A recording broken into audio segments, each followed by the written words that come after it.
The camera panned across the studio audience, capturing the excited faces of fans who had waited months for this very moment. Jimmy Kimmel, the ever-charismatic host of late-night television, adjusted his suit as he welcomed his viewers with a cheeky grin. "Tonight, we've got a legend in the building, an icon, a man who's punched more people on screen than any actor alive and probably more convincingly than anyone too," he teased, his tone playful but with an edge. "Ladies and gentlemen, Sylvester Stallone." The crowd erupted, the applause thunders as the unmistakable figure of Stallone strode onto the stage, his signature squint and swagger igniting nostalgic cheers. As he took his seat across from Kimmel, the energy was electric, but beneath the surface, something else simmered. This wasn't just another light-hearted celebrity interview. In recent weeks, Stallone had taken offense to a segment on Kimmel's show that mocked aging action heroes. The skit had included exaggerated impressions of Stallone, Schwarzenegger,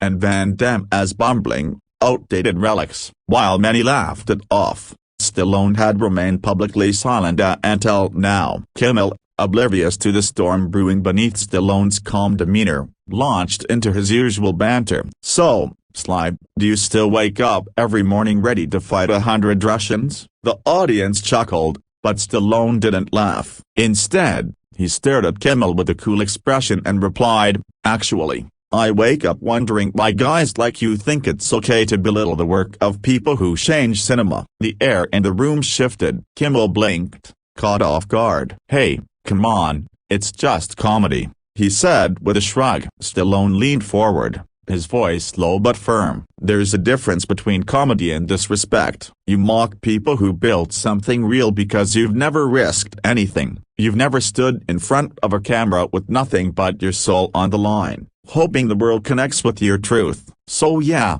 it's funny up until it's personal." The studio audience, once lively, was now silent. This was no longer entertainment. This was real. Kimmel attempted to defuse the situation with humor. "Whoa, Rocky's throwing punches without the gloves tonight," he quipped, forcing a smile. But Stallone didn't flinch. "You keep calling me Rocky like that's all I am," he said. "That character came from a place you'll never understand. I wrote that script in 3 days, sleeping in a tiny apartment with no heat. I had to sell my dog just to survive. That wasn't a joke, it was my life." The audience murmured. Many had heard parts of Stallone's origin story before, but never with such raw vulnerability. Stallone continued, "And when Hollywood wanted to buy the script, they didn't want me in it. They wanted a clean-cut face, someone easier to sell. But I said number. I risked everything because I believed in myself. So when you sit here and laugh at guys like me,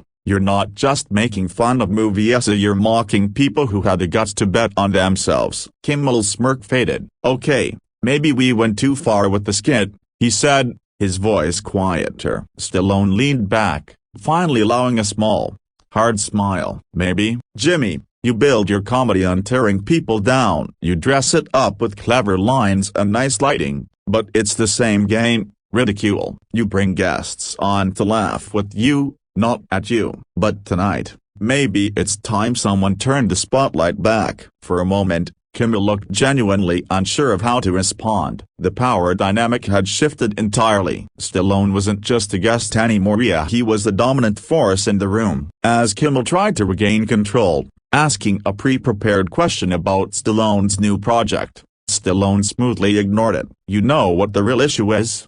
he said. "You think because you've got ratings and an audience, you've got the right to define what's worthy of respect. But you don't. You didn't bleed for your art. You didn't fight for it. You inherited a platform and you used it to make yourself feel superior. But that doesn't make you stronger, it makes you safe. And there's nothing honorable about being safe." The audience was now split, some watching in awe, others nervously glancing at each other. The confrontation had turned from awkward to iconic. By now, the control booth was in chaos. Producers debated whether to cut to commercial early, but ratings were spiking, and the buzz on social media was already exploding. Kimmel, realizing the moment had gone viral before it had even finished, tried to pivot. "Look, Sly, I respect your passion, I really do, but isn't part of being a public figure being able to laugh at yourself?" Stallone's jaw clenched. "Sure, I can laugh at myself. I've done it. I've played the clown, taken the hits. But it's one thing to laugh with someone and another to laugh at them. That skit wasn't made to celebrate up, it was made to ridicule. And you do it all the time. You punch down, not up. The statement hung in the air like a slap. Kimmel opened his mouth but closed it again,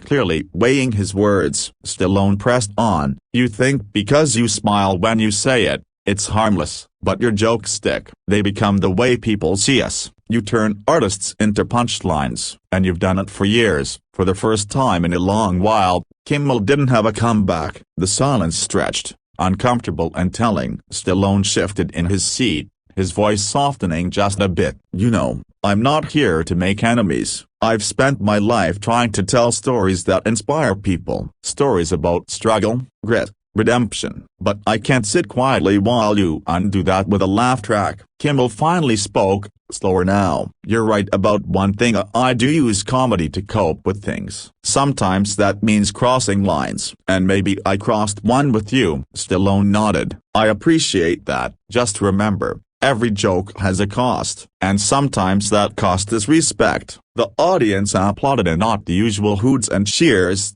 but a sustained, meaningful clap that carried more weight than words. Stallone stood up. That's all I needed to say, he said. Kimmel extended his hand, and after a moment of hesitation, Stallone shook it. The tension didn't vanish, but it shifted up into something heavier, more real. As the show cut to commercial, the internet was already ablaze. Clips of the exchange were being uploaded, captioned, dissected. What was supposed to be a promotional interview had become a defining moment. By the next morning, every major media outlet had the story plastered across its homepage. Sylvester Stallone shuts down Jimmy Kimmel in brutal TV showdown. Read one headline. Live TV turns real. Stallone goes off script, said another. On social media, the divide was sharp. Some praised Stallone for standing up for his generation and calling out cheap shots masquerading as humor. Others defended Kimmel, arguing that comedy has always pushed boundaries and that public figures should expect satire. But what no one could deny was that something real had happened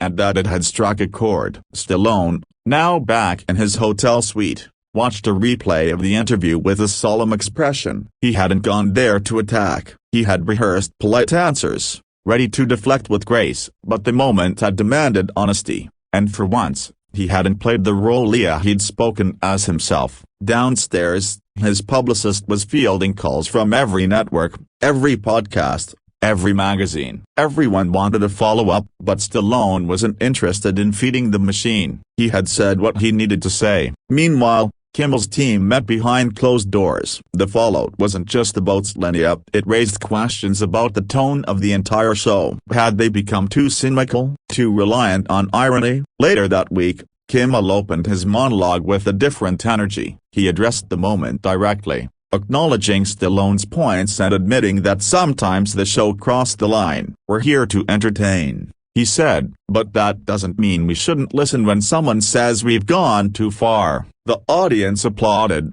and for the first time in a long time, the applause felt earned. Stallone, watching from home, gave a small nod. He wasn't looking for an apology, but a little self-awareness went a long way. In the weeks that followed, more celebrities began speaking out about the fine line between comedy and cruelty. A larger conversation had begun, one that went beyond Stallone and Kimmel. It was about respect, storytelling, and the weight of words. And while the internet would eventually move on to the next viral moment, that night on live TV remained etched in memory. It reminded millions that sometimes, the most powerful punch isn't thrown up, it's spoken. And when truth lands, even a comedian has to take a step back and listen.